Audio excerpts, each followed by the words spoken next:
Shell, and 76 brands, according to Fox 26 of Houston. A rain gauge at Beaumont Port Arthur Airport has received about 25 inches in the last 24 hours for a total of 39.22 inches in the last 3 days. Elsewhere, in the Gulf City, weary evacuees at Bowers Civic Center were overrun by floodwaters spawned by Harvey, according to Jefferson County Sheriff Deputy Marcus McClellan. At least 100 displaced people were forced to head up to bleacher seats, abandoning cots and belongings on the Civic Center flood, which was under about a foot of water. They were being relocated to the Carl Parker Center, according to city officials, and some residents were also taking shelter in a bowling alley. Port Arthur Mayor Derek Freeman said on Facebook that rescue teams were fighting an apartment fire in the midst of the storm, and dump trucks headed to different neighborhoods across the city. He says, our whole city is underwater right now, but we're coming. If you called, we're coming. Freeman wrote, please get to higher ground if you can, but please try to stay out of attics. The city put out a plea for boats today, saying on Twitter, individuals with boats are needed in Port Arthur for rescues. Jefferson County Judge Jeff Brannick told KBM TV hundreds, if not thousands, of homes are inundated, and with water adding to the city is being overwhelmed with calls for service. There are people that are needed to be rescued and evacuated, brought to shelters in areas, and given the nighttime hours, the darkness, it's impossible to wage a boat rescue, and we simply don't have enough high water vehicles that are available to us, Brannick told the television station. That's Brannick. After drenching Texas, Harvey is forecasted to drop substantial amounts of rain on Louisiana before moving on to Arkansas, Tennessee, and parts of Missouri, which could also see flooding there. So there's a little update on what's happening there in Texas and also in Louisiana. As you heard in Missouri, there could be some flooding there, and I've seen flooding there back in the 90s, and it wasn't pretty at all. Remember the sandbags back then, folks. If you're in Missouri, you remember that. Remember the flooding, Kearney River, and in Cape Girardeau and Sykeston. It was a big mess. Hey, football fans, I'm talking to you, and tailgaters across America. It looks like you're going to have to find another food to snack on this fall. We're according to according to the chicken industry, they're currently experiencing, I'm not even kidding, a chicken wing crisis. It couldn't be worse timing with football season just ramping up, but according to the Wall Street Journal, that's where I got it from, whole wing prices have jumped from $1.50 to $2.09 a pound. That's right. So what does it mean? Well, places such as Buffalo Wild Wings and Wingstop are being forced to switch to other options like boneless chicken wings and cut back on discounts and specials. So you're not going to be getting those beloved wings very cheap by any means. And they say it's natural in the restaurant business to raise prices as commodity costs increase. Wingstop CEO Charlie Morrison was telling CBS News, we don't want to raise them too much because we want to keep a great value for our consumers. The wings are a big part of football. There are plenty of other dishes that you can make, like guacamole, the slow cooker, white chicken, chili, barbecue, baby back ribs, and, of course, killer roast pork, broccoli, rab sandwiches. And they're absolutely delicious. But anyways, you see your chicken wings a little bit more pricier than you wanted them. There's a shortage of all the retailers selling the wings. And then, Fridays, they actually have their own brand of, wings that they actually sell in their stores, but they sell in grocery stores too.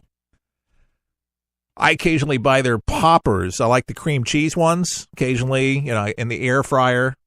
They're very trendy, by the way, if you don't have one. Do you have an air fryer? They're about $100. If you find one for cheaper, that's great, but about $100. It's an air fryer. Well, you can put French fries, potatoes, or just different things. I was warming up some ham the other day, and cooks it with the air, and there's a little burner on the top, and it just blows that hot air, and it comes out as if you actually fried it, but you didn't. So you don't have all the grease that you would when you would put down in a real fryer with grease in it. It's called an air fryer, and it's much healthier, and it's very efficient. Check it out when you're in a Target, or do you call it Target where you live, or do you just call it Target? I still call it Target. It's just it's extra special. I've called it that for over 20 years. It's just fun. Come on. I'm not too proud to go into Walmart. What's that? No, occasionally I'll go in there for odds and ends and things like that. I mean, you can find some good deals in Walmart too, especially around the holidays, because nobody does Christmas as low as Walmart. They can steal that as a commercial, then they can they can make a donation. It's true though, Walmart. Well, because of the sheer amount of loyal customers, I like Sam's. By the way, I have a Sam's membership, and I do like to stock up on things. You do find some good deals there. I'm a little weirded out with some of the meat that they sell there. Is it just me? Yeah, some of it just looks a little weird. What doesn't look so weird is the chicken that they actually cook there. Looks pretty good, but some of the stuff that they actually have there, I don't know. Just could be me. Maybe I'm stuck up. I hope I'm not. This is kind of sad. With all eyes on the growing tragedy in Houston, one reporter was being taken to task for his prioritizing of events. Now, after noticing what he called looters, who am I talking about? ABC's Tom Lemus, who was being criticized by many on social media for his response. Lemus is an anchor of the network's World News Tonight and is on the ground in Houston covering the effects of Hurricane Harvey. While there, he spotted something that he felt compelled to not only tweet to his followers, but report to the local police.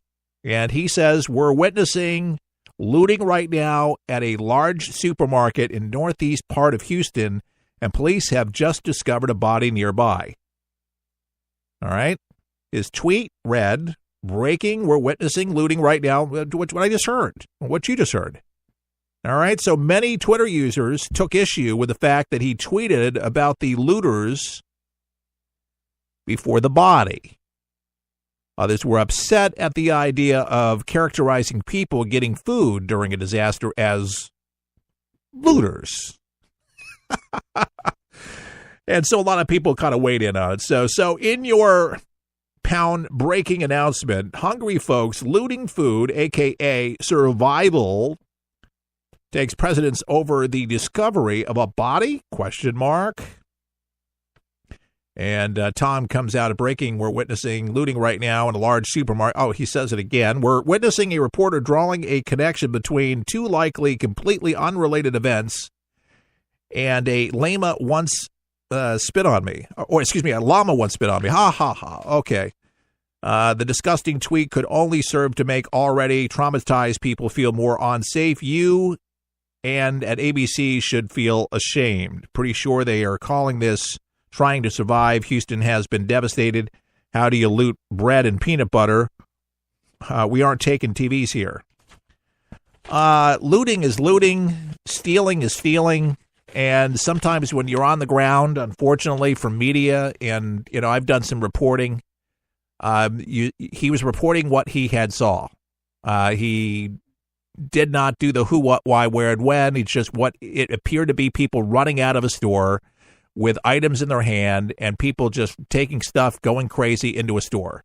What else do you call it? He didn't know there was a dead body in there. And then when he found out that there was a dead body, he understood why some people were a little bit offended, but I'm not going to come to the defense of folks that were stealing a store. I'm sorry. Unless the store owner was handing the stuff out, it is still called looting. I'm sorry. I mean, I am all choked up here. I mean, but seriously, folks, looting is looting. And I feel a little bad for the guy that was out there under the circumstances. Now, when people are legitimately hungry, you need something to eat, you need something to drink. And I can feel for people because there is survival. But, folks, people weren't starving to death. And that's a little bit far-fetched for the people saying that they were trying to survive. People may have been hungry. Plenty of places to find food with the auditoriums and with the convention center. Food was being liberally handed out just about everywhere with emergency relief. If you were rescued, these folks just decided to find a store and go into it. So I think they're just trying to kind of making excuses for it because it was in their neighborhood, and they decided they wanted to do that. They ran out of their house, went into the store kind of a thing. And so as they looked into the story, as much as I have disdain for ABC for a lot of the reporting that they do, that reporter was just that correspondent or that anchorman, whatever you want to call him, or at ABC, one of the anchors. He was just doing his job. And sometimes when they back at the studio, they say, "What do you see?" You report what you see, as you interpret it. So you find out additional information as you go on. So I think a lot of people were a little bit harsh on that particular thing. But saying you're starving after a day, I'm sorry, you might be hungry, you might be hangry, but you're not starving. And people can survive without food for way longer than water. Come on, give me a break. People don't know what starvation is. Seriously. Try 2-3 weeks without food and then tell me you're really hungry, okay? That would be good. By the way, the FBI declining to turn over files, this is interesting, related to its investigation of former Secretary of State Hillary Clinton's emails by arguing a lack of public interest in the matter. Nobody's interested in Hillary Clinton's emails anymore. Nobody's interested in what Hillary did. I think it's at the point where people, I think, realize that Hillary Clinton did wrong. I think folks know that she was caught in the act. I think Donald Trump, and I'm not trying to put words into him, but the way that I read him, I don't think that he's really interested in prosecuting her to the extent he said, she's paid enough. She's not the president. She's never going to be the president. And I think Trump's at a point right now, as well as the FBI, let the old lady just go. We got your number. But they definitely need to keep their eyes on any fundraising initiatives with her foundation and to make sure that the IRS, et cetera, and looking into how they spend money as a 501c3, how they take advantage in the huge, exuberant salaries that those folks take right off the top to pay themselves very handsomely, should anger any donor in the right mind. There's a little litmus test for me when I actually give to a charity. I research that information because I want to know what ivory tower they might be working out of. People have to get paid. It's got to be a structure, an organization. There's nothing wrong with that. I'm not against that. But there's been some organizations in the past that, less to be desired. Let's just say that. Very self-serving. Let's see, only 10% and only 15% actually go to people. I mean, come on. But we're still giving. Come on, we're doing good work. And that's basically where a lot of these organizations, they get off. We do a little good, and then you can't deny that they don't do the good because they'll show the pictures. People come out and say, yeah, they did help me. Yeah, they came to my rescue.